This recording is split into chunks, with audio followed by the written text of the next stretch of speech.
It's sinfully delicious. Once you go deadly, you never go back.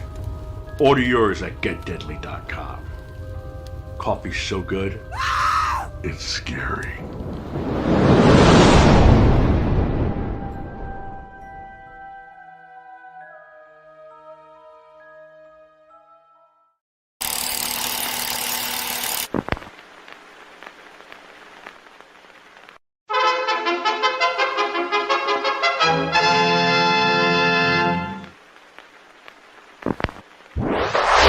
Persons under 18 will not be admitted.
What the fuck are we gonna do now?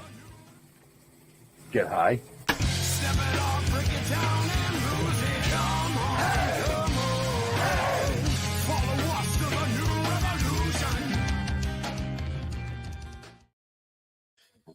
Hey, happy Wednesday, everybody. You are watching Still Toking with. My name's Leo. I'm the monkey behind the keyboard here.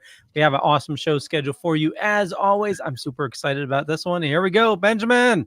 Yeah, I'm super excited about this. I mean, season 5, we've had so many amazing guests, but I literally grew up watching this guest. And yeah, I'm floored that she even agreed to come out and hang out with us tonight, to be honest with you. But I'm not going to steal any thunder from anybody. So, Jeffrey. Hey, happy Wednesday. Tomorrow's February 1st. Where the fuck did January just go? That way. Seriously.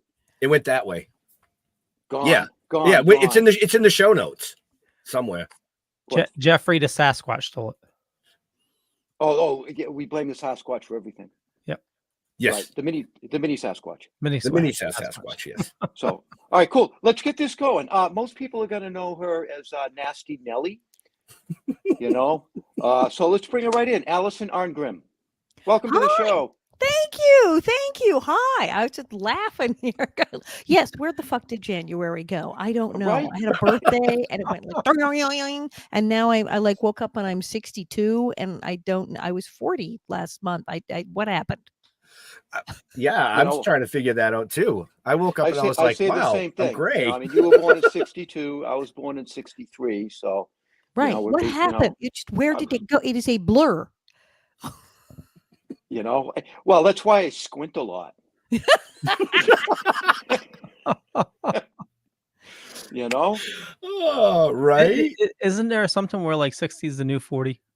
Oh, I'll go. Yeah. Well, because you know how like people would like, 40 is the new 30 a while back. So yeah, 50 is the new 40, 60 is the new 40, and 40 is the new 30. So just kind of keep it going. And that's I'm you know. Yeah, totally. I'm going to agree with that. I have to agree with that. You know. Where are you? Go for it.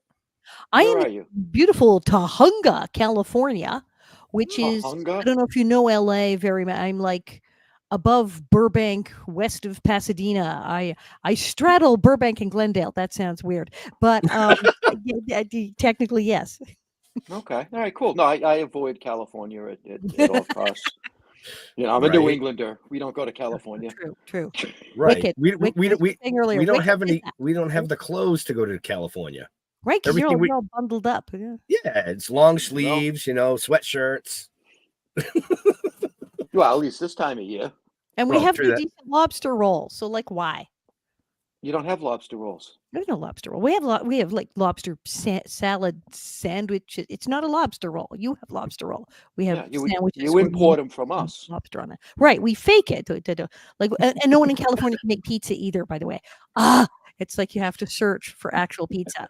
Really? I order pizza. Most of the places in California, they're obsessed with the toppings. And there's some very fancy things where they'll do interesting things with the toppings. And somebody, oh, yeah, okay, I'll eat that. But it's not a pizza. It's like every time I order pizza, I go, can you put extra sauce and cheese in order to get actually some sauce and cheese? Right. As opposed to some large bread with really interesting toppings and no sauce. Wow. So is the pizza out there like thick? Is it thick? You can get it thin, but You can, usually okay. it's thick and it's very cakey and sweet, and there's all these really great toppings, but almost no sauce. But yes, no. So we don't know how to make lobster roller pizza and stuff. It's California. Okay. They probably use tortilla shells for the crust. But we have amazing Mexican food. We have the great Mexican food. We have fabulous seafood. So it's like you come here, don't even try. Just get the Mexican food or the seafood. You'll be fine. Okay. All There right. you Sounds go. good. All right. So my very first question for you is, Yes. what brand of peanut butter? Oh, Skippy Super Chunk. No question. Skippy I Super literally for breakfast today I had Skippy Super Chunk. Okay. All right. Cool. 100%. All right. So- was that on a celery stick or bread? Celery stick, and then I got crackers as well. All right. So you will eat it on crackers. Okay. I I read eat the it on whole bread. thing I do. about I you eat and it on peanut bread. butter. I make peanut butter sandwiches. I eat it on bread, but I do like it on celery sticks actually. Okay, but not with jelly, not with anything I'm else. very weird about that. I am. Yeah, I not know you with are. Jelly. I'm a purist about that. I have peanut butter or jelly. Oh, but not together. No. I don't know. Everybody loves peanut butter and jelly. Why do I not like peanut butter and jelly together? I don't even know. I just don't. Okay. All right. Well, I was curious. I was reading about it, and I was telling my wife about it. She's like, "Well, find out what brand she likes." Yes. The Skippy Super Chunk. It's Skippy. really. And if you check like all the brands, I mean, I suppose there's very fancy homemade organic brands with like no sugar at all. But if you check a lot of the brands, the Skippy actually has less sugar than Mhm. for a commercial brand than the others. So you're getting pure nutty goodness, basically. Okay. Did you ever try Teddy? No. Teddy is it's like an organic peanut butter. Mm. It's all natural. Ooh. It's really Good? good. Yeah. Oh, well, I'm totally going to look for that. Yeah, it's the kind of peanut butter where before you can use it, you have to actually stir it up. I was going to say, does that? It's organic because that's the only thing. Like, what is it? Yeah. Laura Scudder or somebody had a peanut butter, but yet you had to stir it. That's the only. Yeah, because the oils will rise to the top. The actual Right. peanut butter Which oil. technically is better for you because it means they don't put all the emulsifiers and weird things that make oil and peanut goo mix. Right. Which So, technically are not good for you. So okay, I found out what I needed to. I'm done. see, now I'm so glad we had this breaking news, earth-shattering interview. Yeah. My publicist Harlan sends me this thing. I'm like, still Toking. Really? What? I'm gonna look the guys up and went, okay, they started with this whole thing about thing in the cannabis and that thing. And now, but you've had half my friends on. You had Anson and Jeremy and everything. I know Yeah. all these people you had on. So I'm like, fine. Yes. Yeah. Sounds We just lovely. try I and have fun and fuck with people. That's all. Yeah, I talked to Harlan on the phone. He's like, yeah, her agent was like, she can't go on that show. Do you know Little House on the Prairie is so wholesome? And I'm like, time out. He goes, yeah, I already told her.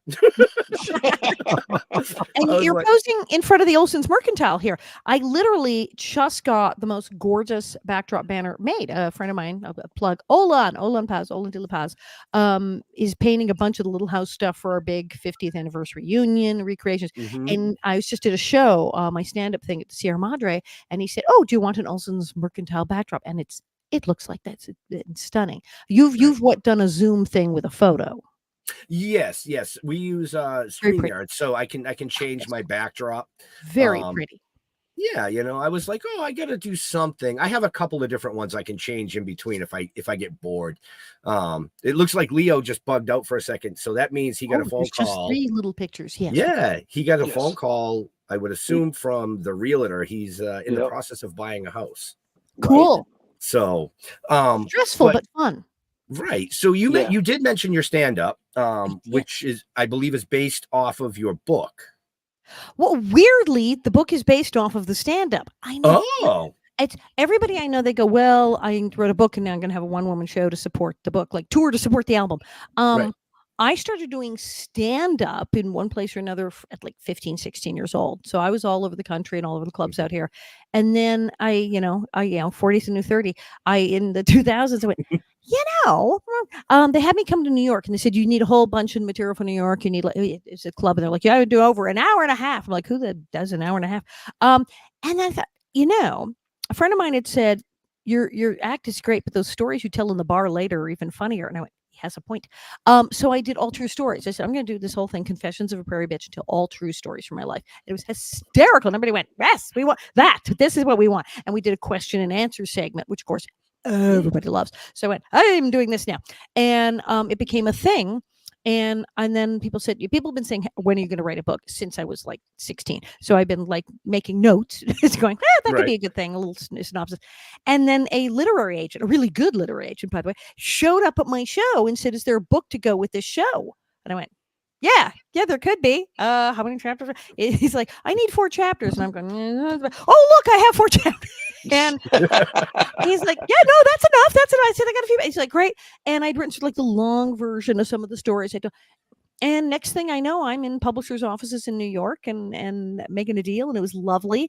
And it was HarperCollins. And then I had to write the whole thing, which is like months and months. And then there's months of editing. And if you've written a book, it's a whole procedure. You're on the phone with your agent and the head of the editing and the art department discussing the particular shade of pink for the book cover. Should it be the 187 or the 188? And you're like, really? I'm seriously having this conversation.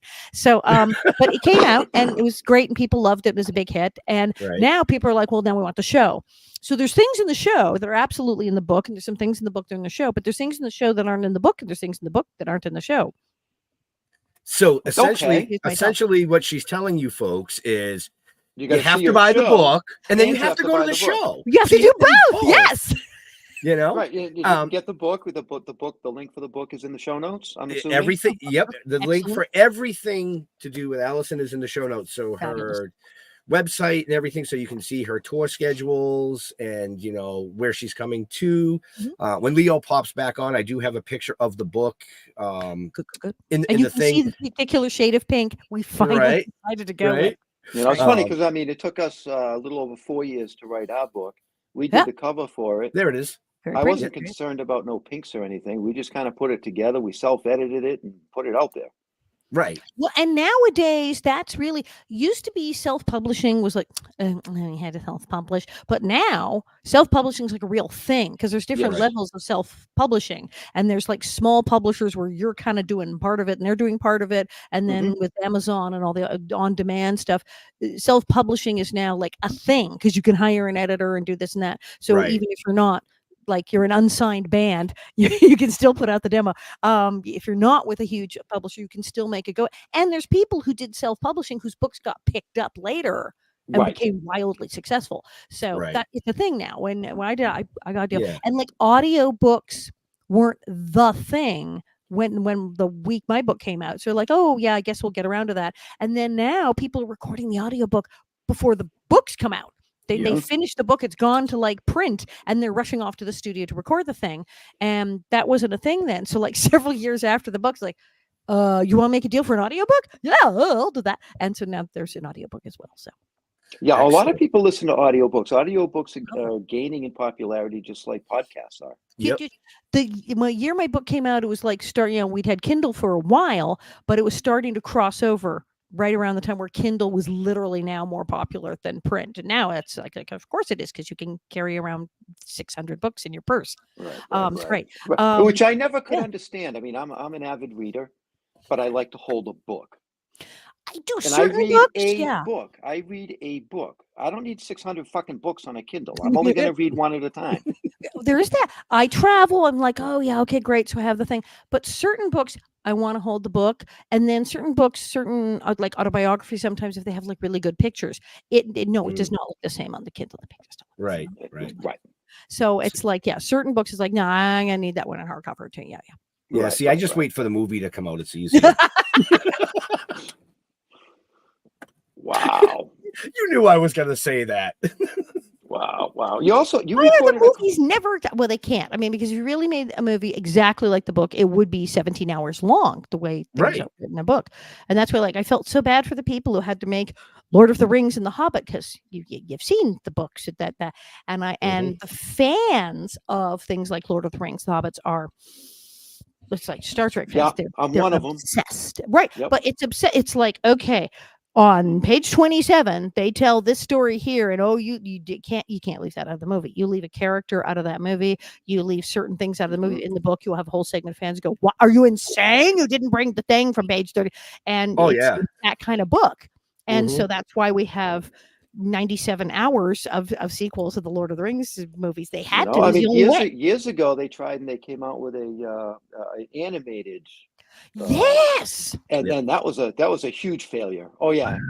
It was pretty. No. It was fun to look at, but I was like, "Yee, that's not." It didn't tell the story. Nope.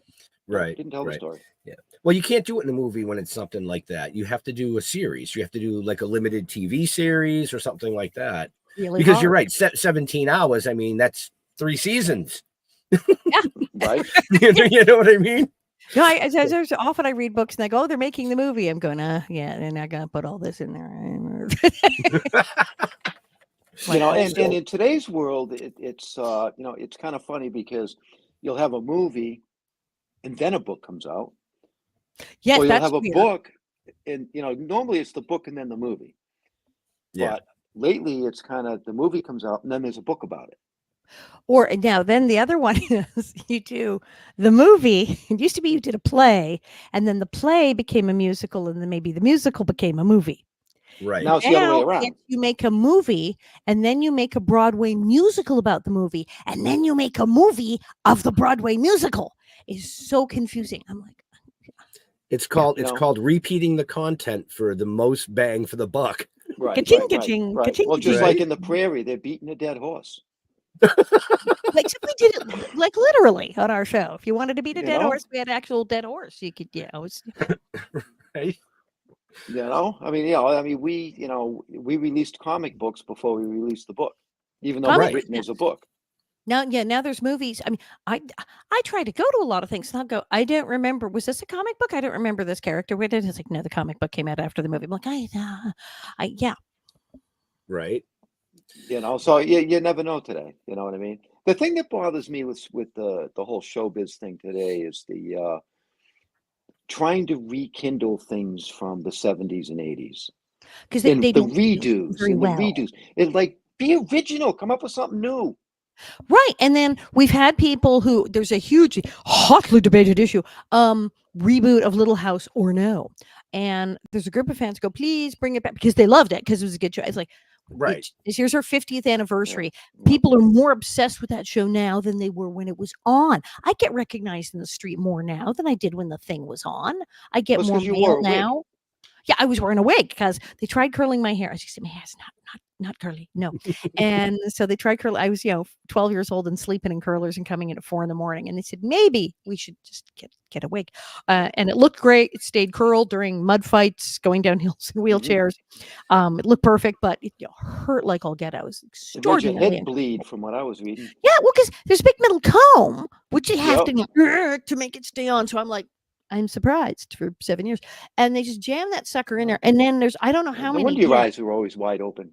Yeah, I'm like, whoa. And then all the pins, and it's on, and that thing hurts. And what happens is over the course of the day, you move and you yank and you're rolling around on the ground or whatever weird thing I was doing, and it pulls on it. So those little hairpins are kind of stabbing you all over the head, and you're like not really noticing. And then you take it off at the end, then you go, man, my scalp really hurts today. And Gladys, the hairdresser, was so sweet. And she had like all that antiseptic stuff, sea breeze, and she would like massage my scalp, and I'd be like, yeah, that wig was really well, that's not good. Yes. Like I cut up my scalp. I was like, so yeah, it was kind of brutal, but it looked fabulous. So people, they go, "Oh, I want the show back," and it's like, wouldn't really be the same. And they said, "Well, how would we do it?" And I was like, "Well, obviously, we're all not going to be in it. We're not going to play it unless it would be set in 1924 because the show we're doing like 100 years ago, 1924. So Paul Ingalls and everybody would be dead. It's like it's all a mess." Right. And I said, "Of course, if you recast it, then I am old enough now to play Mrs. Olson." I would do it. But it'd be hilarious. I would love that. But they said no. And then the reboot, as we know, people screw it up. So you also have another group of fans who are like, don't you dare do a reboot of that show because we know you will screw the whole thing up and we will go insane. And there's been attempts. The guy who does still have all the rights to that, he kind of wants to do a feature film or like an extended big fancy cable miniseries, something like that. He's, understandably, so I was like, no, why can't I can't have a feature? Why not? Why not? We haven't done that yet. So he's been trying that.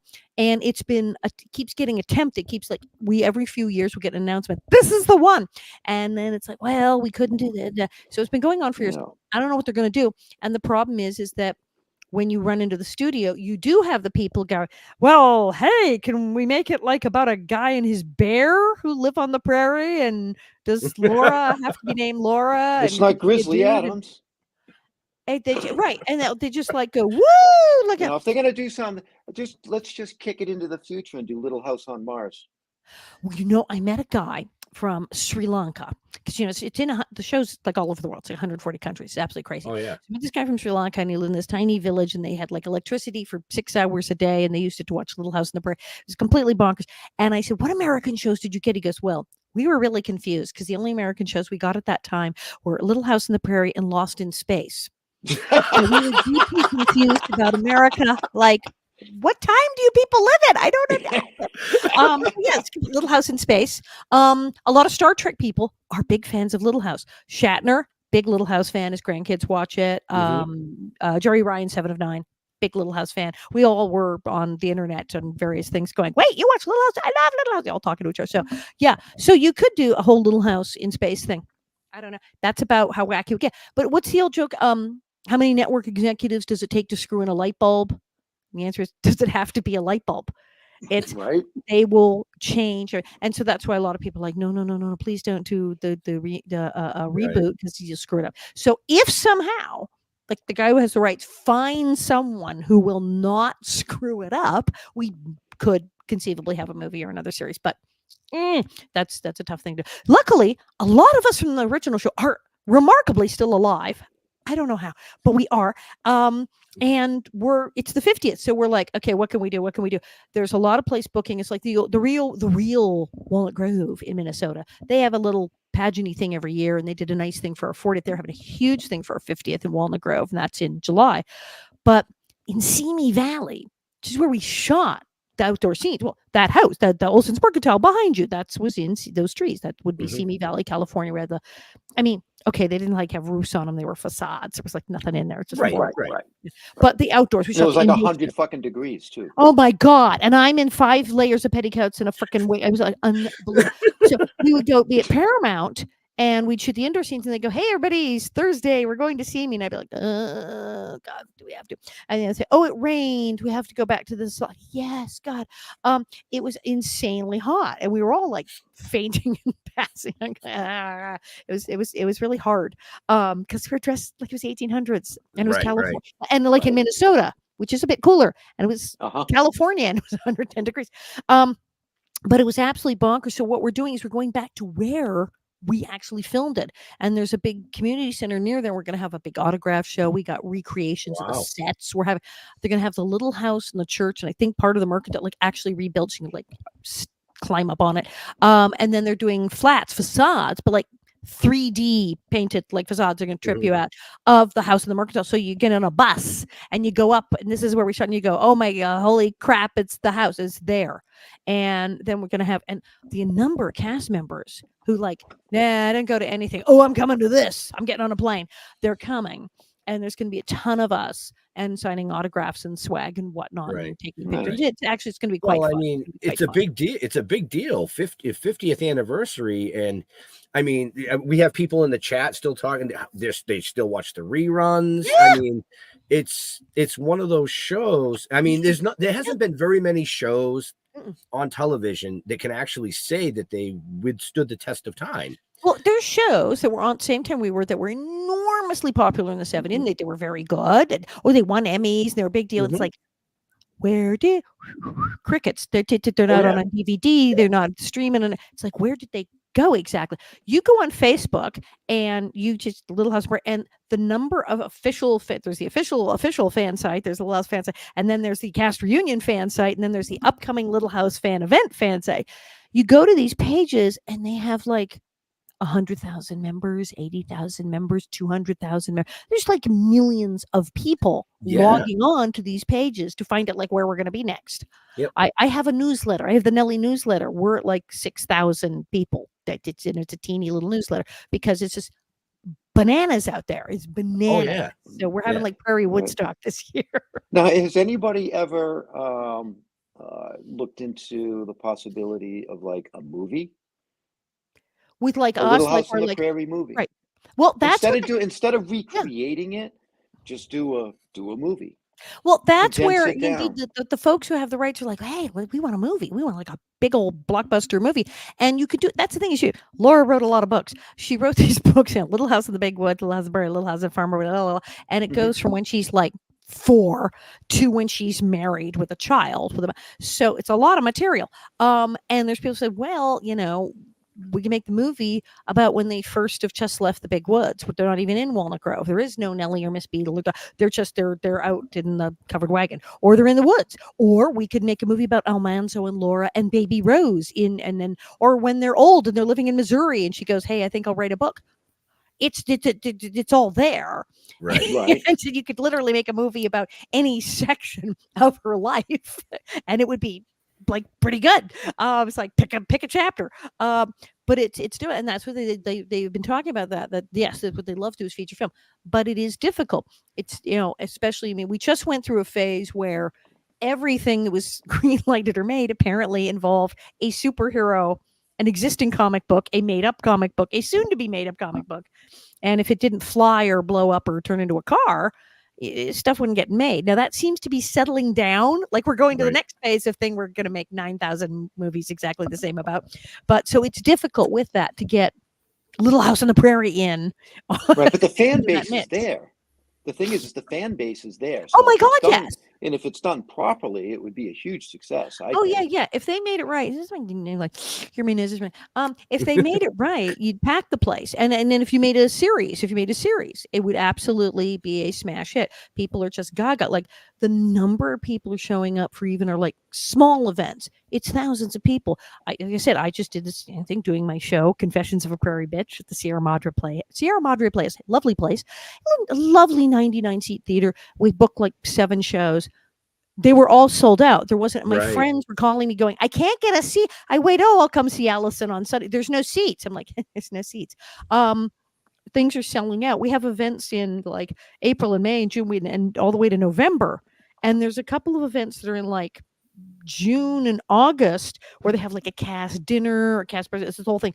Gravel Road. You can go to the whole like along the gravel road, and they have a whole site with all these events they're producing. It's like one whole arm of the Prairie machine. And there's events where like, oh, we have breakfast with the cast dinner. It's already sold out. It's in August, but like Simi Valley, like the bus tours, they're trying to figure out what they're going to do, add more buses. The bus seats sold out. The VIP super grand foo package, whatever, with all the bells and whistles, where we said, oh no, who's going to buy that? They're gone. Oh yeah. Things are selling out. We're booked through never, and we have events that are sold out. What is happening? So yeah, no, it's still bizarrely popular. That's amazing. That's amazing. And very rare. So, but I'm just gonna say this right now. So to all Alison's friends, you have to call her a year in advance if you want the tickets. Okay. Hey, we had a preview night. It was like free, and I invited a bunch of people. So if you didn't get in on that, I didn't tell you. I sent out notice, saved the date, I had emails, was on my Facebook page. There's only so much I can do. Subscribe. Right. Now they're like, can we play a bigger theater? Well, that actually may be happening because they're calling me. Subscribe to her newsletter. Right. If you, that's what my husband always said. Did you read the newsletter? Did you read the newsletter? She's not reading the newsletter. Clearly. I sent out an email blast, folks. I don't know what to tell you. What do you do? That's spam. And some of our like big reunion parties were like, dude, it was on TV. It was on the radio. It was like Melissa Gilbert went on Good Morning America. Who do you want us to tell? Right. Wow. Oh, welcome back, Leo. I didn't even notice you were back. I apologize for Was it that. good news? Did you get your phone call? Apparently, I just bought a house. Yay! Congrats. Now fix the Thank you. cameras because you got me all screwed up here. Okay. Yeah, and I'm not going to come help you pass. Where There did we you go. where did you buy it? Where do you have a house now? Gales Ferry, Connecticut. Oh, I bet it's nice. That's probably I've been to Sharon, Connecticut. I bet that's nice. But yeah, it's I have a house. Look, you can see part of it. I have a house too. Buying a house is good. It's behind there. Yeah, right. But you know, that was the thing. Kid actor. My parents actually didn't steal my money. I know, really unusual, very weird. They had jobs, and I was going to say that. they Yeah. actually were gainfully employed on their Yeah. own. Yeah, Shock. because your dad was a Hollywood manager. Yes. And your mom was a very famous voice actor. Yes, I mean, Casper. like when I my read God, that, I was like, guess "Oh I my know god!" Casper's behind me. Do I have a Casper back here? I have Casper's back Well, here. not just Casper, but yeah. all Gumby. like Gumby, Everybody. David, Oh, yeah. David My and mother Goliath. was the weirdest Sweet assortment of cartoons. Polly. My mother was Casper the Friendly Ghost, Gumby, Sweet Yes. Polly, purebred, underdog's girlfriend, Yes, and Davy of Davy and Goliath. the Yeah. four biggest ones that we Wait. all grew up watching. Yeah. Are you old enough to remember the first Family album? Are you old enough to remember Von Meter and the first Family with all about the Kennedys and they had the weird cover? They're really like That I standing in don't Central Park, remember. but it's like photoshopped badly with the White House. My mother was Caroline and John on that. It was so like she's like been everybody, but she had Gumby and Casper, and then of course they had Gumby and Pokey, and then Prickle and Goo, so she's Goo. Mhm. Gumby's mom, Mhm. Gumby's sister, Davy's mom, Davy's sister, all of Davy's friends. She's Casper, and then she's also Nightmare and Wendy and Spooky. Wow. They did an Yeah. album. There's a Casper album, and you can get it online now. There's a Casper from like 1963, and it's this insane musical of all the Casper characters, like a cast of thousands. And it's my mother and a guy, just two people, one guy and my mom in a studio pretending to be all of these different characters, and it's very weird. I highly recommend it. That's awesome. I mean, I you know, mean- I grew up in a summer place up in Maine where there's no electricity, nothing, you know, you bathe in the lake, shit in an outhouse kind of a thing. And we used to listen to the old radio stories like the Fibber McGee and Molly and stuff like that. Oh. They were, Yeah. I don't know if you remember that stuff. Do you remember that stuff? There was the Phantom. And, Weirdly, I started hanging out with these people. There's a thing called SPURDVAC, and it's all about preservation of comedy and variety old radio shows. It's really nerdy. But there's a lot of actors who got involved with it, doing a lot of voiceover people, Mhm. and I got invited to it, and because apparently I do a good Gracie Allen, and next thing I know, I'm at these events, and we've done some online where we've recreated a lot of those shows, all the George and Gracie stuff, the Mhm. Jack Benny show, all of those hysterical. Like, George, you shouldn't get so upset, George. I don't know why you're so mad at Jack. And we would just do all these redo all these shows. So weirdly, yes, I do. And my parents were way into that. In fact, my parents at one time were in radio in the 50s before they, you know, went into they did theater and they did radio before there was a TV to go beyond. But yeah. No, I mean, I remember that stuff vividly because we had no TV and, you know, it was all that You were on the radio prairie. stuff. You were Little House on the Prairie. You were. Yeah, but it was on a lake. Oh yeah. Yeah. Oh, By the Shores of Silver Lake. See, there's a book to go with that. She has, See? Laura has an answer for. Laura know? has an answer for everything. And You that's know, so, why I mean, Nellie was always that's mean how to I her. get introduced to a lot of stuff. You know what I mean? Seriously, that's how I get introduced to all that kind of stuff. Yeah, old radio shows are awesome. We did one. We did The Shadow. We did The Shadow News. We did an Shadow episode of The Shadow. News. Yeah. And it was all Yep. cool. People like Phil Proctor from Firesign Theater and all sorts of like really odd combination of comedians and actors and voiceover people all meeting at this hotel going, and now we're going to do Fibber McGee. Let's do the Jack Benny Yep. show. And Yep. it was Yep. awesome. Yep, I have all the cassettes. I got to find a new cassette player because mine shit the bed, but I have all of those tapes. Someone still just have 'em. brought me a bunch of 8 tracks to my show. We were talking about like old 8 tracks, comedy, and yeah. they brought me 8 Wow. tracks. I now got to go find an 8-track player. So Yeah, good luck with that. You'll have to go to an I antique got shop. cassette, I got turntable, I got vinyl, I got cassette, I got Mhm. CD. I have but I do not have 8-track. But my husband said, "I'm so getting you an 8-track player." No, that's happening. We're done. We're getting one. Absolutely, I'm into it. So. I mean, it's funny. The younger generation really doesn't understand. But even bands like Foreigner, their first release was on 8-track. I Oh, loved yeah. 8-track. Yeah. I had a You know car what with I an mean? 8-track. And Junior Yeah. Oh, same here. Yeah. chunk that thing. Yeah, because I remember Cold as Ice it had that pause because it had to go to the next track. Yes. Kids today don't understand that. Kids today, we sound like we're 100 now. We're Martha. Where's the 8-track? I remember when I had to walk uphill both ways. Yep. With no shoes. You know what I mean? No, I had to one get up shoe. to change the channel on the television.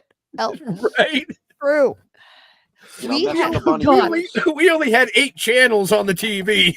We got one of the first TVs with like a remote in the late 70s. And we're like, we're fancy.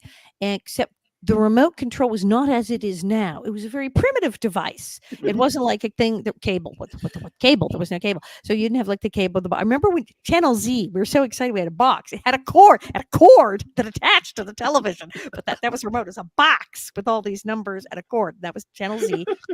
They ran whole movies. That commercial was, oh my God. But we had an early TV that had a remote, and it was a big, like silver, large, boxy thing with like just 4 buttons, up, down, volume, clunk, clunk, and it went clunk. It was a primitive device. The way it worked was it literally was a piece of metal that just kind of moved. And in the TV, it picked up on the clang or the spark or whatever the heck it did. So if you shook anything metal at it, you're sitting in front of the TV room, hit TV with metal TV trays. If you dropped your fork on your metal TV tray, change the channel.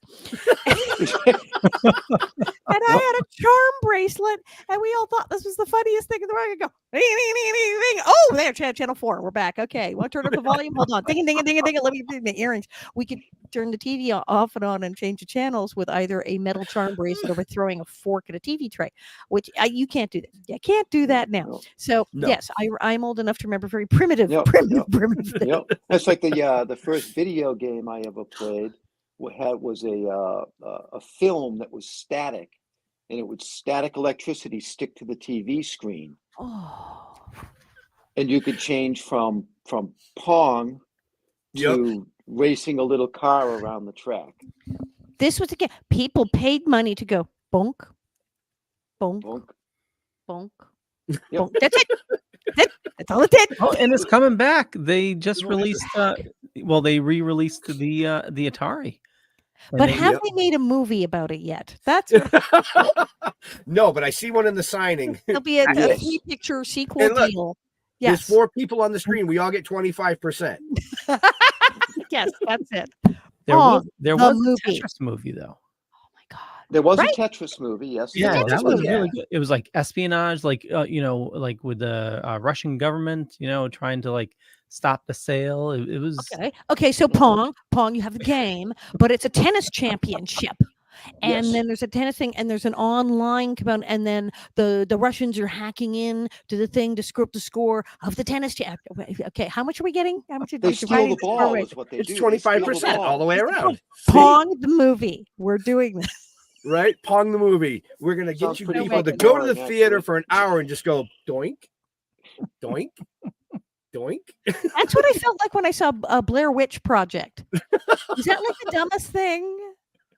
I was so scared frightening. crapless I laughed so hard. I saw Blair Witch Project. It was supposed to be the scariest To movie. me, it wasn't scary. It was it was not scary. I laughed my ass off. It was supposed the found video, and okay, no, it's not found video. These are clearly actors, but it was supposed to be found this video, and these people died horribly, and this is their last tape before they spooky. So you're like, okay, well that's the prayer. I'll go with that. Almost all of it was just pitch darkness. It's their camera. So there's like 10 minutes. It's just the screen is black, and I'm like, I could not say it was the funniest movie I ever saw. No. See, Now, do you like horror movies? Oh, I do. If they're good. I'm old school. I was brought up with, Frankenstein and the Wolf Man Yep. and Okay, the Mummy classics. and Yep, yep, Dracula, yep. Bela Classics. Lugosi and Boris Karloff and Yep. people Henry like Hull. Yep. Vincent Price. Vincent And the Price, Hammer yes. films. Really over the top stuff, but things also with like a plot and things. Mhm. I like things that are weird, thrillery, spooky stuff. If it's just I love Freddy Krueger, very nice man, but just like, and now we stab them again. I don't feel there's enough going on there. I need more context. Right. Okay, okay. But Now, as far as speaking- the newer stuff that's been coming out, There's some good, weird, creepy stuff. Yeah. there's a lot of good, weird, creepy stuff. I mean, back in the '80s, I mean, you have your classics, Halloween, Friday the 13th, See, Nightmare I on could Elm like Street, tell them of course. apart. Nightmare on Elm Street was sort of interesting, and then but they tended to be the same, and they kind of were like, well, they called them slasher porn because it was kind of like you Yep. sit there and watch, and it's like, when does the sex start? When does somebody stab someone? It was. Well, when you're 14, 15, or 16-year-old guy, I mean, you watch those things because you want to see the titty shot. I mean, that's There's girls going, oh no, my blouse fell off. Yeah, because ew, I tripped in the woods. I talked about that in the 80s. I would audition for things. So I was in my early 20s. I used to say I had to be either a cheerleader, naked, or dead, or a combination of all three. Those were the roles in like 1982. Right. Now, what do you think about the like the psychological thrillers, like the Insidious movies and God, I stuff haven't like seen some of that? these. Did you ever see what was a great one I saw? And a lot of my friends were totally grossed out. And I was like, what? No, that was great. There was a movie sometime about Event Horizon. And my husband, I liked it because he likes sci-fi. Yeah, I like that's a horror. sci-fi horror. Yep, that's a Right. sci-fi He likes horror. sci-fi. And he's like, I don't really like horror. I like sci-fi. I go, oh, I like horror. And then we started watching this and went, oh, it's a cake, it's a candy, it's sci-fi, it's horror. It's great. It was kind of like Amityville horror in space. It was fabulous.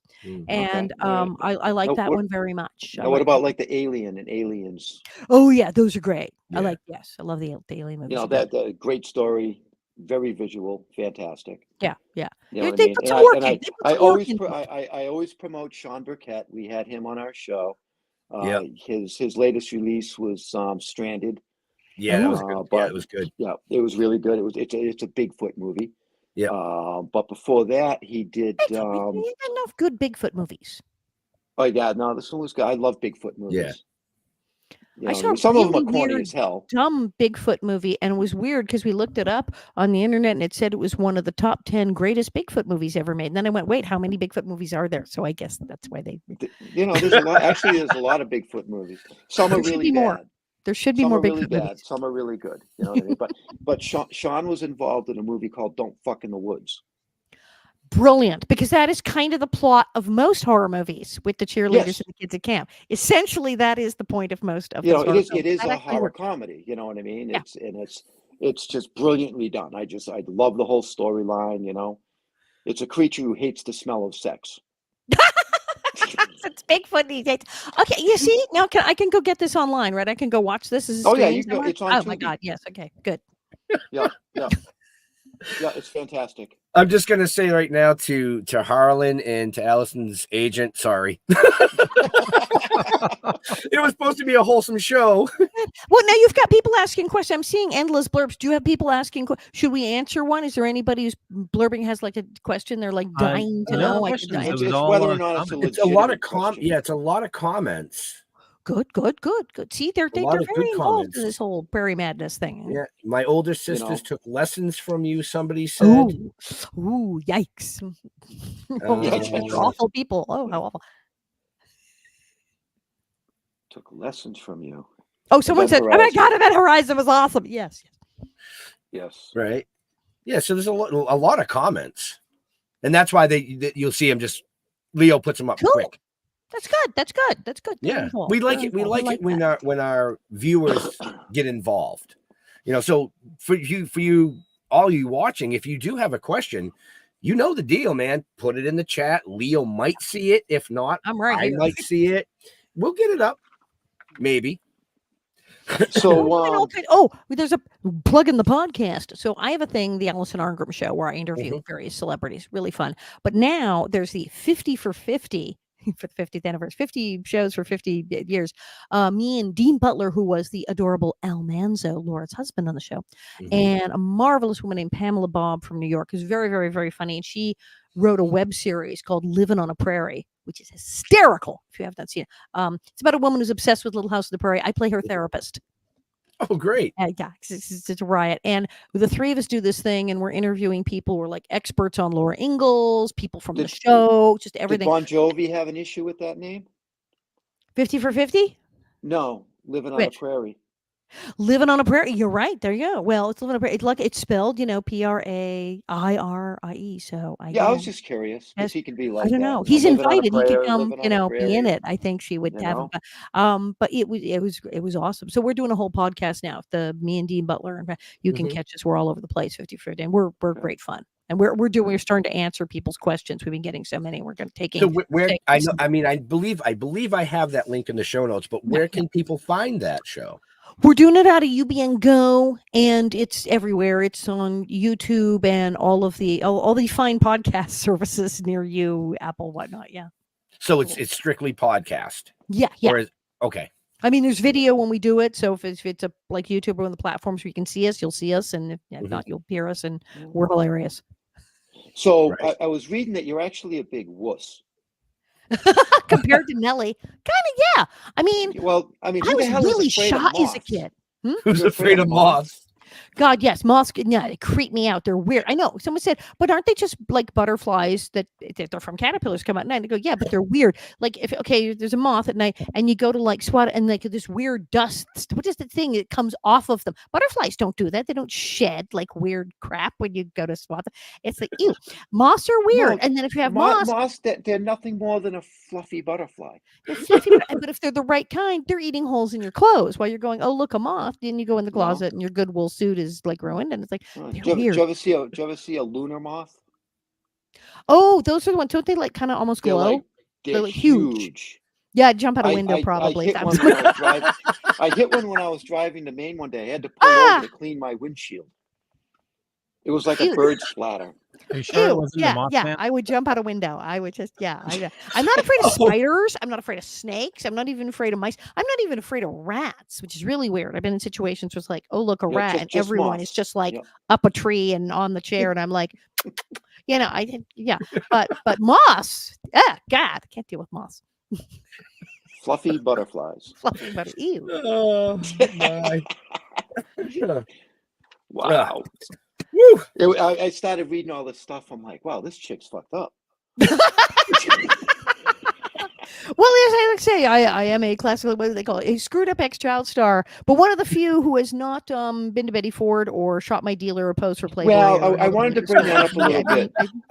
You don't see people from Little House on the Prairie on TMZ. Do you see us on TMZ with like no pants? No. But I mean, as a child star back in the the 70s, I think it was quite different than the trouble that a lot of these kids had in the 80s and 90s. I mean, there was the drugs and the insanity and the parents stealing the money and the people trying to have sex with child stars. There was all sorts of like weird crap, but you also every single thing was not on Instagram or the internet or Snapchat while it was happening.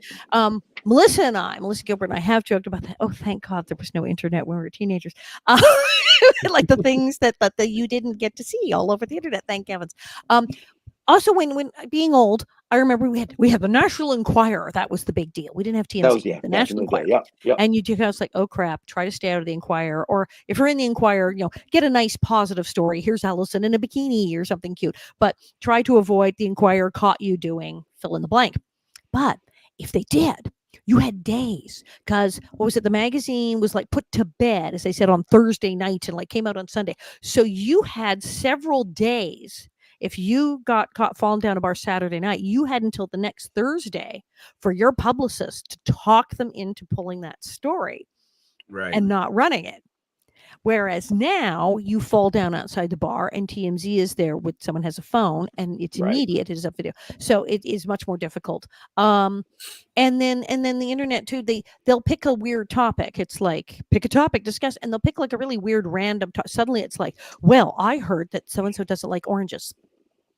They're like, what is going on? And suddenly it's like that's like a huge thing, and everyone is actually talking about that, and you're like, does that person actually not like oranges? We don't even know. But suddenly it's like a giant nationwide debate on the internet. And you're kind of like, how was that a thing? So that's sort of a thing that happens now, which that wasn't a thing. They read the Inquirer, and then the next week somebody else fell down and they read that in the Inquirer and got on with their lives. Right. So we're very, very lucky for that. But yeah, I know a lot of people my age where they left home with a shirt on their back and they'd worked since they were 2. You know, it's like, what? It's like insult to injury, kind of. Yeah. It's like, and it's terrible. It's one thing. Like, okay, I was 12 when Little House started. Yes, I'd started working when I was 5, 6 years old. But I liked, by the time I was 12, I at least had, as they say, agency. Like I could say, yes, I enjoy acting and being on the show. I'm in junior high. I am like, almost a teenage person, and I can say this sucks or this doesn't suck. And yes, I want to be here. By 14, I was like, yes, I enjoy doing this for sure. But people who are like 6, they're in a series. Yeah. How did you decide? What, you signed a contract? Really? I mean, that's the thing. How do you sign a contract with a 2-year-old? How is this binding? Get out of here. Right. And so the 6-year-old didn't really say, yes, I would like to have a large multinational film career. They didn't know. And some parents, they don't know. They know Legos. Did Legos. I went to the set and there were some nice people, and I had lunch. They had a lunch. It was lovely, and there were cookies. They don't know what the hell's going on. I colored my coloring book, and I colored, I was and then so I want to do that. And then the nice man came over, and I stood in front of the camera thingy, and he said, "Can you say these words to this guy and pretend he's your dad? Hey, Dad, blah blah blah. Okay, that was great, thank you." And then I went home, and so you're really little. It's like, what the heck, It's older children, teenagers can say, "Oh, okay, I know," but some people started that young. And some people really didn't want to. Some of them, I saw them at auditions where they were like dragged, kicking and screaming. And there was some weird stage parent going, shut up here. It's like literally throwing them in the car. I don't want to do this. Get in the car. Ugh. So you have someone like that. And they think, well, at least there's got to be money. And some parents, they do. They put the money away for the child's college. They put the money into something for the kid. They did it, or they give them the money. And other parents, they will bend over backwards and circumvent. There's existing laws. There's laws. They will go like forward and underneath to get around the laws and steal all of the child's money. It's like, why? Why would you do that? And they do. And so then the person's like 18. It's like, well, that was a nightmare. Well, at least how much do I got? Nothing. What? Horrible. It's just insult to injury. So you're a huge advocate for that too. Hmm? From what I was reading, you're an advocate for that whole child. Yeah. I've done a lot of stuff for that. I've gone to Sacramento and everything about this. Like, come on, guys, what are you doing? And there's a lot of people that had that now. In my case, I should be against the law, actually. Right, and it sort of is, but we had to keep like going back and going. Could you change the law again? Because they found a way to get around that one, and then so they kept like moving the goalposts. We had to go back and go, and then some states don't even. It's like, so I had a trust fund. Thank God. In fact, I talk about it in the book that Jess, who worked my dad manager, my account had gotten to a certain amount and it only was getting interest on this part to a certain point. So he got like a court order to like open a second account and roll it over so I would actually get more interest. And I laughed and I said, he will go down in history as the only man to break into a child actor's bank account to put more money in. Right. No one has ever done this. And so I had a good trust fund, and my parents, because they were actors, they were like, oh, you got a job. I guess you're getting paid. And this was like normal. I had a checking account at 13. My dad co-signed the checks, but they were like, okay, this was taxes, and this was this, and this was your agent, and this was this. And well, you had to pay for those photos you took last week. Yeah, we had to pay the photographer and the makeup girl. Okay. But here's the thing. But here's how much you're getting. Here's a check. And so I paid for my own orthodontics. I bought a bicycle. I bought a car when I was 16. And then I got the trust fund when I was 18. I actually bought a condominium. I owned a home. At 18, and I managed to own a place in this place. So it was great. And they made me learn about taxes. I didn't want to. I was 12, but they made me go. So get in the car. And we went to the accountant. Very nice man. But it was boring. It was really boring. And they made me sit there while they went over my tax return. They'd like, wake up. So you had this many deductions and you made this much money, and there's not a lot of deductions for 12-year-olds. Luckily, the payment to your agent is tax deductible. Woohoo! So we can count this. And I would get money back, and they would explain how this worked and how much came out of my check. And I was like, why? What? Well, of course, as an adult, I'm not a CPA or anything, but I have some concept of what's supposed to happen with my money and taxes. And I have some idea what happens when you take out a mortgage, for example, and buy a house.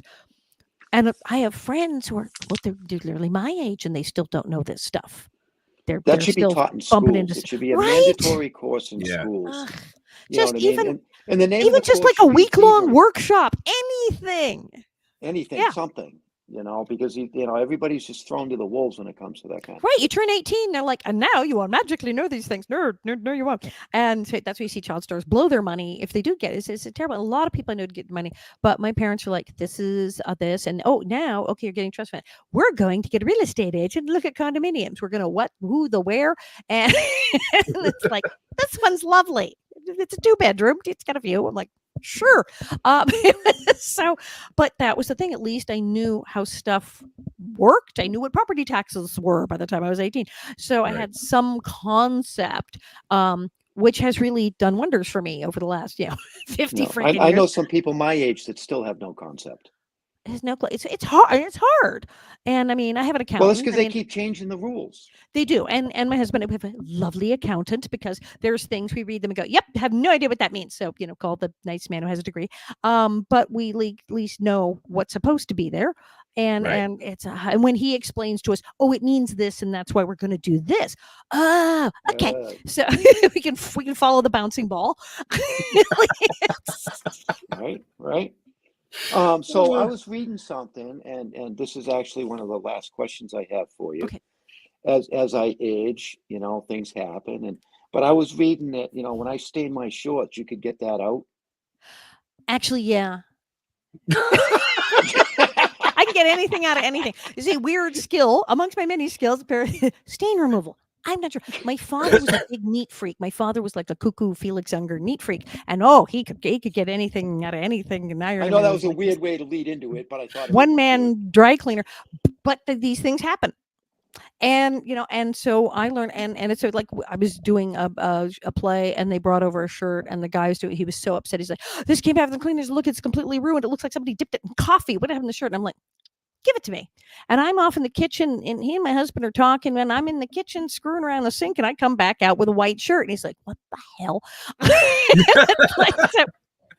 I can kind of fix a garbage disposal. I mean, it's really broken. Yeah, you have to call someone. But if it's just jammed, I can totally do the trick with the broomstick and the thing. I can generally fix a garbage disposal, and I can get anything out of anything. And it is kind of hilarious, because I've had people bring me stuff going, is this ruined? I go, They go, my dry cleaner wouldn't touch it. Give me 15 minutes and I'll see what I can do. Yep. I'm just curious on why you said stain your shorts, not like, hey, I got blood on my favorite I shirt. spilled cranberry juice on Yeah, my shirt. Yeah. I got blood on my shirt. He's It like, does sometimes happen, and That's how yes, I roll. it's a long story, but I've had friends who, they weren't well, helping them out, do their laundry, and like, oh wow, yeah, so we got to fix that, do we? Well, I guess we do. So yeah, I actually, yes, we can get that out too. In a pinch. Oh my. Oh Excellent. my. It's Leo, a good skill. It's a very good skill. I know how to cook. I can fix garbage disposal. I can get stains out of things. Sewing. I can get buttons back on and make small repairs. And you love old cars. I do. I mean, right now I just have, like a 2006, but it's a Nissan. It's a lovely little car. But yes, I had a 1957 Ford Ranchero pickup, but it had been fiddled with. I bought it when I was like 16, really low price. It was like all red, and I immediately had it painted the old custom, the red and white colors that originally was with the fins. It wasn't the original engine. They had put in the 1965 Mustang 289 engine. Oh. Which I don't know a lot about cars, but I know enough to know about that one. First of all, it's a lot lighter than the enormous Ranchero original engine, and you can get at it. It's kind of called the mechanic's dream because you'd pop the hood, and go, oh, because it's a smaller Mustang engine. I can stand inside next to this. I can climb in next to the and it's a very powerful engine. It's 1965 Mustang, one of the favorite engines of car enthusiasts. And so I kind of had like a hot rod at 16. It was like kind of insane. I had that, yeah. And what did I have? I had a 1980s enormous Mercedes, a really old used Mercedes. It was like taking my sofa for a drive down the street. It was marvelous. It's just like I feel like it's driving a couch. I'm driving the couch. It's great, very comfortable. Wow. The best car I ever had was an El Camino. Oh, those are very nice. It's sort of like there's the Ranchero and there's the El Camino. It's like, do you want your fins this way or this? Which way would you like your fins? You know, yeah, what a nice vehicle that was. You know, it beat my 72 Toyota Corolla. But Toyotas, those are good too. Yeah, but that 72 Toyota Corolla is still running somewhere in Mexico. But well, I bought it for $25. Right. You know what I mean? There was a Datsun 280Z and like what was that? 1980. Oh God, that was a great car. Mm. So yeah, how weird is that? Yes, I like old cars. It's kind of bizarre. No, it's cool. I love the old cars. You know, and if you get grease on your clothes fixing the old car, she can get it out. My dad had a DeSoto. Oh my, that's going way back. Yeah, that went way back. He never got it running, but he did have it. It sat in the backyard. I used to have sex in the back seat. You need a very there it is. You can't do that in the Toyota. You weren't doing that in the Toyota, were you? No, that would be on the hood. Yeah, right. Because that's why people liked the old cars and the DeSoto enormous cars. Because if you were going to do big bench seats, love those things. Yeah. We had a 69 Plymouth Fury 2. Whoa. Huge tank. This was like in the 90s. My mom found it and had very little miles on it. It was pristine condition. I absolutely loved driving that thing. Then all of a sudden one day it's in the backfield. I grew up on a small farm. My dad yanked the engine from it to put it into a plow. Why? I bet that plow went like all hell. Oh hell yeah! Yeah. That was the fastest plow. Just that's really horsepower. Oh yeah. Wow. That's like the stories my father grew up on a farm in Saskatchewan, and it was completely Little House on the Prairie. He was glad I'd gotten work, but he's like, did it have to be Little House on the Prairie? Because he's like, I did this. The locusts, yes, the tornadoes. That was my life, right? This is my life. I've lived. I don't need to see this. And he had stories about him and his brothers taking a bathtub and hooking up like a lawnmower engine and putting some skis on the bottom and trying to drive that down the hill, but they didn't have steering. It's just insane crap they would do that. Wow. Yeah, we just sat on the old Tonka dump trucks and went down the hill. Got right in here. Yeah. We still have the scars to prove it. Yep. Oh, I used to skateboard when I was very young, and back then we didn't wear helmets or wristbands or knee pads. Nope. And so I got a broken wrist and a big lump on my head and a skinned up knee. Because then I got hurt. Because you need to wear helmets and wristbands. You know. Wow. So we are running over time here, and we're just hanging out here shooting the breeze. We did plug things. that I'm going to be at. Simi Valley, March. Yes, it's all over the internet, as they say. Oh yeah, we could do this all night long, but I'm sure you have other things that you have and you're going to put up all the links to all of the magical fabulous things I'm doing. So yep, all the links to everything that Alison is involved in. If you're in St. Louis, that's the soonest one. That's February 18th. I'm that weekend. I'm heading out there. I'm like packing. Like now, I'm going to be at St. Charles Convention Center outside St. Louis for the Working Women Show, and it's going to be lovely. We're doing crazy things, like I'm going to do a speech, and I have my book, and then we're doing like a cooking stage, and I'm going to show everybody how to make cinnamon chicken. Little House on the Prairie.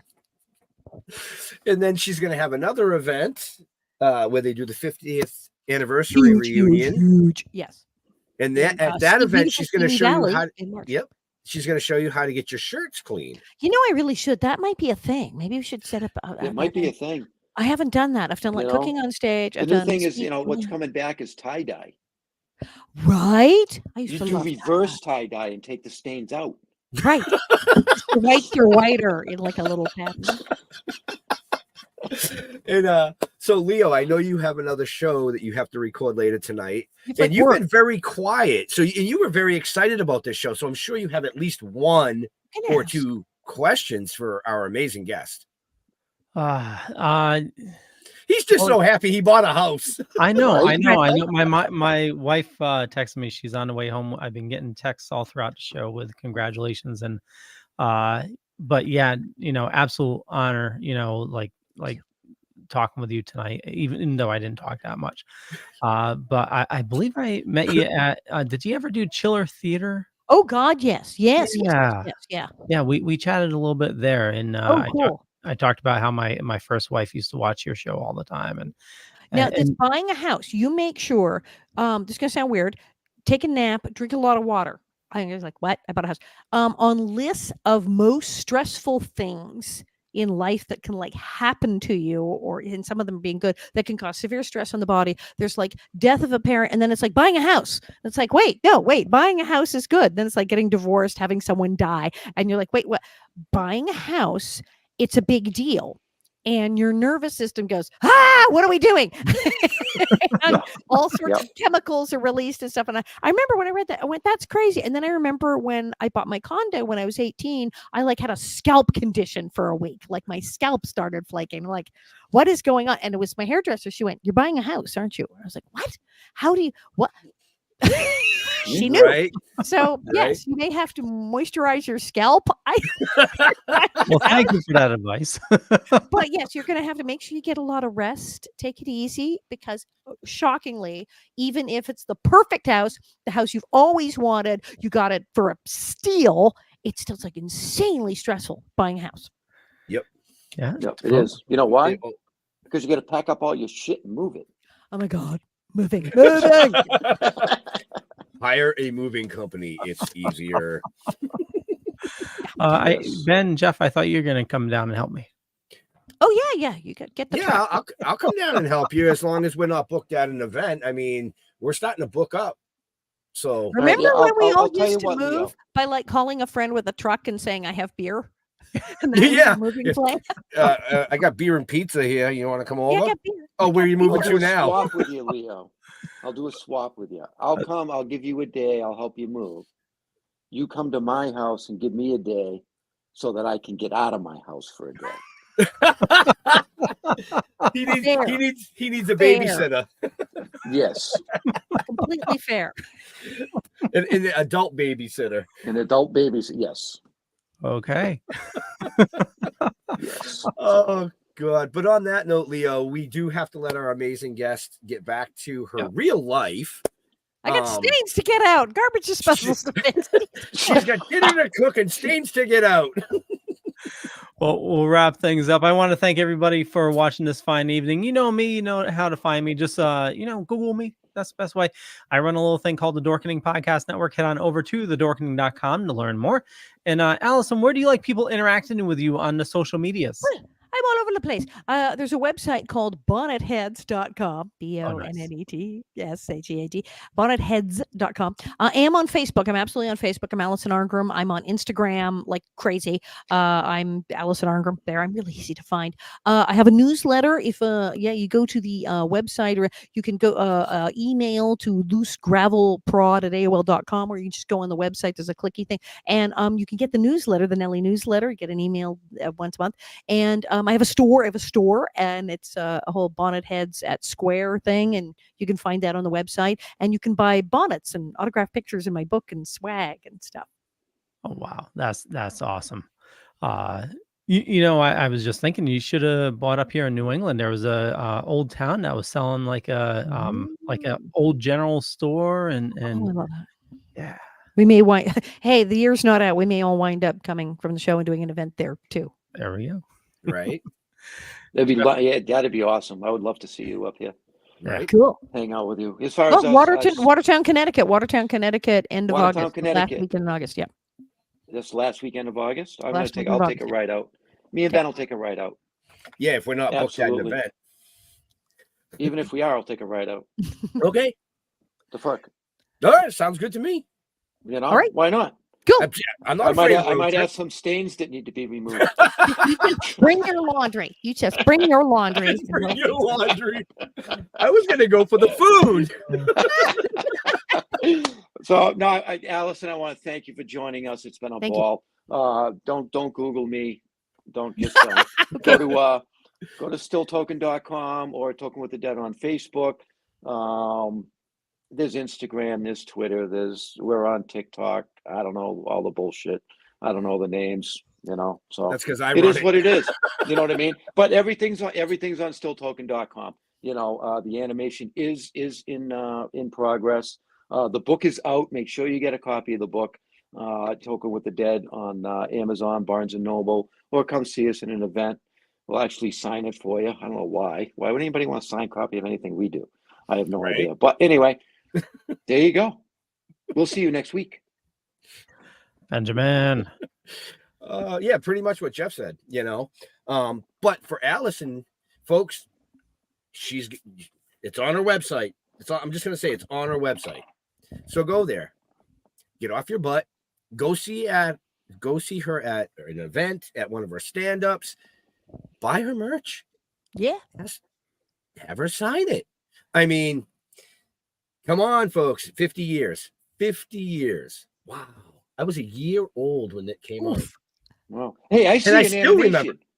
I see an animation coming. Little Mouse on the Ferry. Oh, that's what everybody signed. Like my high school and junior high yearbooks all had, everybody wrote Little House on the Ferry, Little Mouse on the Prairie. That's basically my yearbook page. It should be an animated movie. Disney, where are you? Oh no, they'll screw it up. They'll screw it up.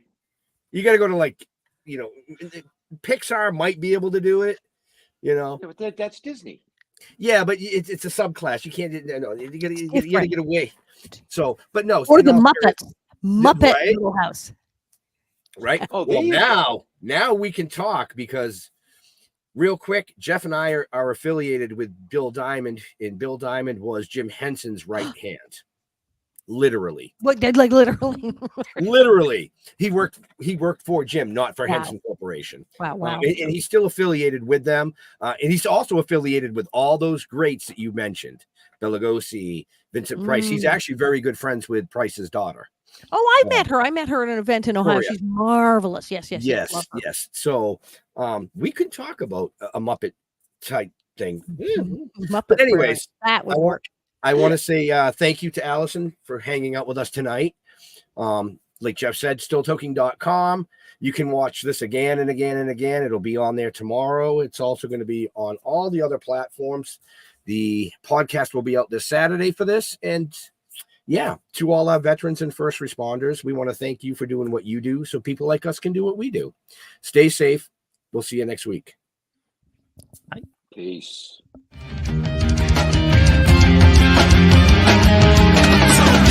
Come on.